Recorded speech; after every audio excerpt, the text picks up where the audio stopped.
ಬನ್ರಿ ಗೌಡ್ರೆ ಕಡೆಗೆ ಪಕ್ಕ ಬನ್ರಿ ಗೌಡ್ರೆ.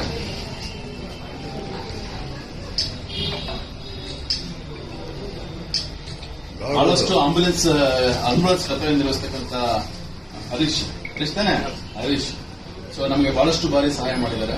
ಅಂದ್ರೆ ಸಹಾಯ ಅಂದ್ರೆ ನೈಟ್ ಟೈಮಲ್ಲಿ, ಹ್ಯಾಡ್ ಅವರ್ಸ್ ನಲ್ಲಿ, ಆಮೇಲೆ ತುಂಬಾ ಸರಿ ನಮಗೆ ಈ ಡಿಕಂಪೋಸ್ ಬಾಡಿಗಳನ್ನೆಲ್ಲ ತೆಗಿಬೇಕಾದ್ರೆ ನಮ್ಗೆ ತುಂಬಾ ಕಷ್ಟ ಆಗುತ್ತೆ. ಆ ಟೈಮ್ನಲ್ಲಿ ಯಾವುದೇ ಹಿಂದೆ ಮುಂದೆ ನೋಡಿದ್ರೆ ನಮಗೆ ಪೊಲೀಸ್ ಇಲಾಖೆ ತುಂಬಾ ಸಹಾಯ ಮಾಡಿದ್ದಾರೆ. ಸೊ ಅದಕ್ಕೆ ಅವ್ರಿಗೊಂದು ಸಣ್ಣ ಸನ್ಮಾನ ಇಟ್ಕೊಂಡಿದ್ದೀನಿ.